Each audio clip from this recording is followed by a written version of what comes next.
Yeah, yeah, yeah, yeah, yeah.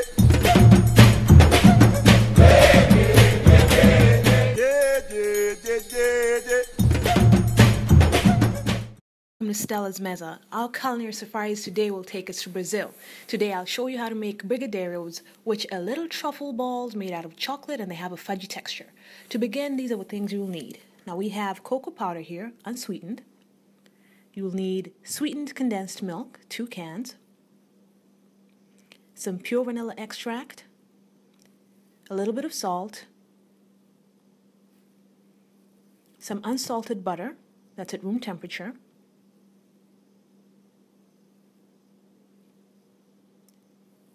And you will need a dish to put your brigadeiros in to set.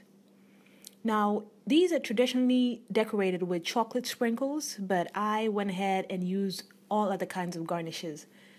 And you could use some coarse salt just to give that contrast of sweet and sour, sweet and salty. But you can see on that tray I have all kinds of sprinkles, cocoa powder, graham cracker crust with some chili, chopped pistachios, some coconut flakes, and they're normally put in little paper cups such as these right here.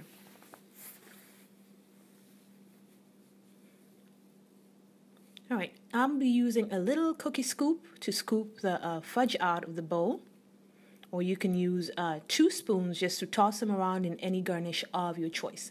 Now to start, you're going to need to put that sweetened condensed milk in a heavy bottomed pan just like I have here. And you see how thick that is? And to that we're going to add our unsweetened cocoa powder. And that dash of salt, just for that contrast. And you're going to give it a good stir.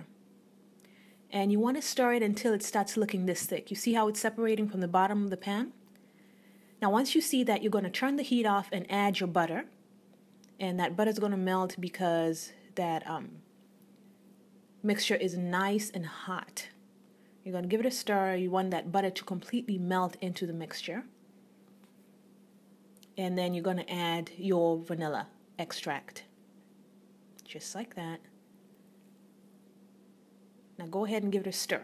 Now once everything's nice and combined, you will take that mixture and pour it into that glass pan or whatever container you choose to put it in. As you can see, it's pulling away, the mixture is pulling away from the pan, and that's how you want it to look. So you're going to dump it all out into that plate or container. Make sure you get all of it. All of it. You paid for it, you get it all.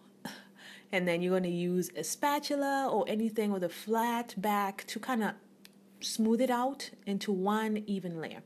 Now once everything nice and smooth, I'm going to put it in the refrigerator and let it chill for about 30 minutes. That'll make it easier to handle and roll it out into balls. Now, it will be sticky, but not as sticky as it is right here.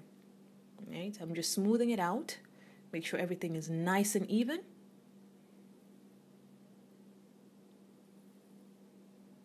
There you go. And then this is going to go into the fridge. So I'll see you back in around 30 minutes.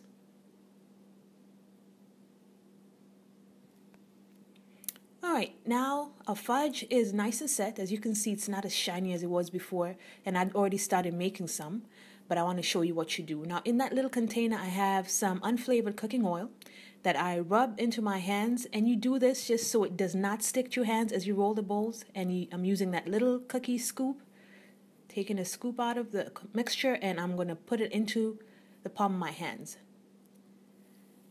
Now I'm going to begin rolling it. You want to make it as close to a perfect circle as you can.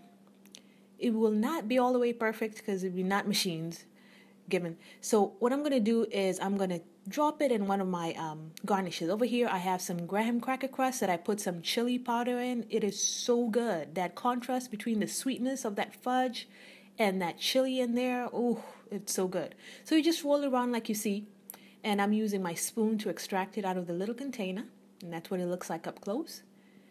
And I'm going to put it into a little paper cup. Make sure you leave the excess on the spoon. And there you have it. I'm just trying to shape it a little bit to make it nice and perfect. And I'm going to set it aside. Now here we have the ones that I done earlier, and you can see how pretty they look. So pretty. And these are perfect to go in your Christmas cookie exchange. Just a twist, something exotic. Look how beautiful that is. And you can share them. You can chill them before you serve. Chill them so they can harden up a little bit. But you can put them in a single layer in a container separated by wax paper. So thank you for joining me this time. I hope you join me next time as I take your taste buds on another culinary safari. Karibu to Stella's Meza. Yeah, yeah, yeah, yeah, yeah.